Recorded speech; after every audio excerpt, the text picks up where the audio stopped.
Hello and welcome to another Laudit podcast. I'm joined by Sena Tokal, a trainee solicitor, Izaz Ali, a solicitor advocate, and myself, a trainee solicitor. So what we're going to be discussing today is Section 21 notices, how they can kind of be served, what kind of things do you need to do, and then what kind of makes one invalid. So Izaz, would you like to start us off and explain what a Section 21 notice is? So a Section 21 notice is a notice under the Landlord and Tenant Act, and effectively it is a notice that you would serve on a residential tenant under the assured short-hold tenancy, and in doing so it's to bring the tenancy to an end. And we often hear about Section 8 notices as well. How would you say a Section 21 notice differs to a Section 8 notice? So Section 8 notices, again under the short hold tenancy and under the Landlord Tenant Act, are fault-based. So it's a Section 8 notice would always be in relation to, most common ones are rent arrears, noise. So am I correct in thinking, in essence, with a Section 8 notice, you need to cite one of the, is it 17 grounds? Correct, yeah. Okay. And in terms of, how to serve one, I'm going to ask you, Owen, actually, what's the best way to serve these notices? Well, there's multiple ways you can serve the notices. You can, say, pop it through the letterbox of the tenant's address. You can deliver it to them by hand, for example. You can send it by post, either by kind of first class or recorded delivery. There are circumstances when you can even send it by email. And then there's one kind of final one, which is getting a kind of process server, which is a professional who would go and serve the documents. They may have some type of body cam on them to video them serving it on the tenant. It's really the most kind of foolproof way of doing it. I think just on that, it's really important for landlords to note that when serving a Section 21 notice by any of the methods that Owen's just mentioned, that it's really, really important that you have proof of serving that notice. And ideally, you'd like to obtain a certificate of service with that also.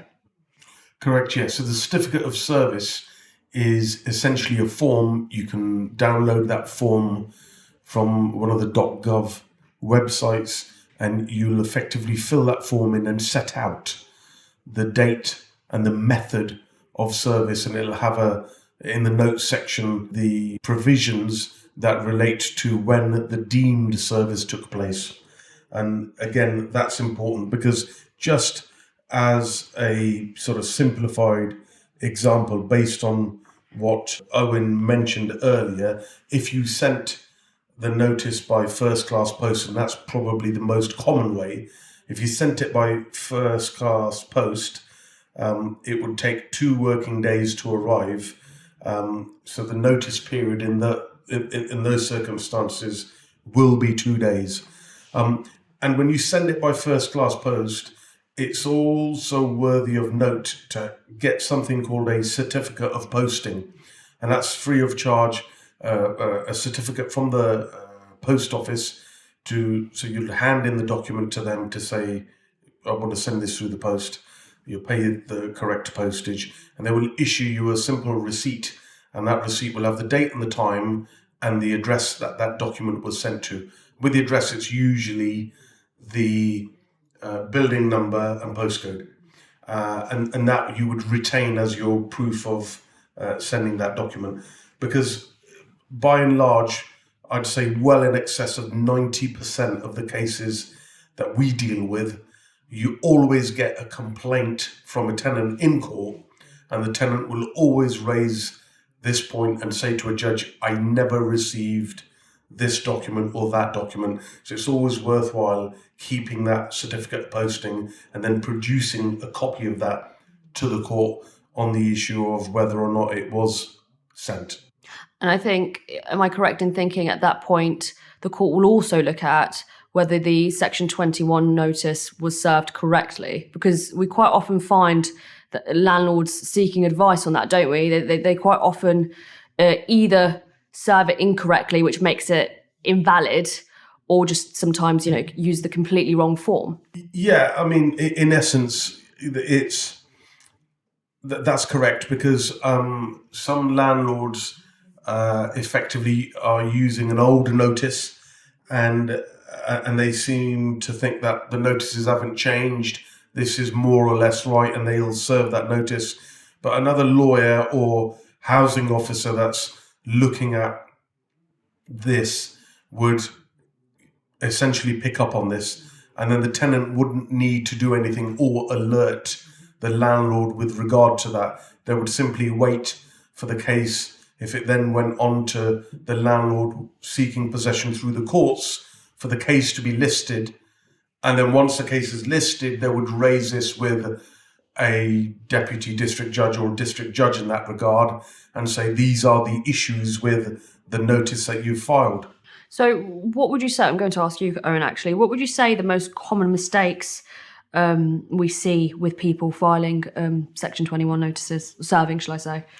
Well, kind of common mistakes could be as simple as spelling mistakes, so as not spelling the tenant's name correctly, or the address is missing one digit on the postcode, for example. Obviously not using the prescribed form. That would kind of render it void or invalid in the eyes of the court. When the landlord doesn't secure the tenant's deposit in the correct way, or not serving the documents correctly, they're kind of the key ones we see quite regularly. Yeah, and I think using the incorrect form is the most common one that we've come across. I mean, another question that we often get asked is whether or not you can serve the Section 21 notice and the Section 8 notice, and if they could be served at the same time. And the answer to that is yes, you can. Yeah, definitely. And just on that, actually, in terms of the notice period, am I correct in thinking that the Section 21 notice is a minimum of 2 months? Yes? Yes. Whereas the Section 8 can be as little as 2 weeks. 2 weeks. Or it can be nothing in the event that it's kind of, when it's kind of public nuisance kind of issues, then there isn't no kind of time requirement that you need. But it's, in all other cases, it's 2 weeks to 2 months are the timeframes for a Section 8 notice. Yep. And just, again, something at the back of my mind really in relation to that is, with regards to a Section 21, if you've taken a deposit and you've failed to register it and or given the prescribed information to the tenant, you need to address that straight away.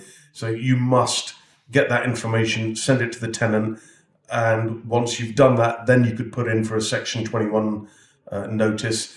And another common one that we've come across is if the tenant serves a notice on the landlord, and it's effectively a notice to put things right, or the local authorities served what they call an improvement notice, or notice of emergency remedial action, and that's occurred in the last 6 months, then you can't serve a Section 21 as a result of that. So how we've helped landlords that have found themselves in that situation is to help them liaise with the actual tenant and look at helping them move on to another property. And in doing so, the landlord can then have hopefully vacant possession of that property and then do any sort of works that they need to carry out. It's often easier, and it's a point always cited by landlords that, if this tenant moves out, it'd make my life easier to get all of this sort of refurbishment work carried out. And the counter argument that we have to that, to the landlords, is, well, if from day one the property was in a reasonable state, then we wouldn't have this emergency situation that we're dealing with now. Now, I appreciate that there are instances where tenants go in and they simply just don't care, and they may not look after the property. And as a result, the situation exasperates and problems arise, through lack of maintenance and lack of, circulating air in room and damp and mold and the like. So these are the sort of common things that we come across. I think that kind of covers Section 21 notices, unless either of you have anything to add. No, nothing further. Thank you for listening. And if you have any issues with a tenant, then please feel free to contact us and we'd be happy to help you. Thank you. Thank you.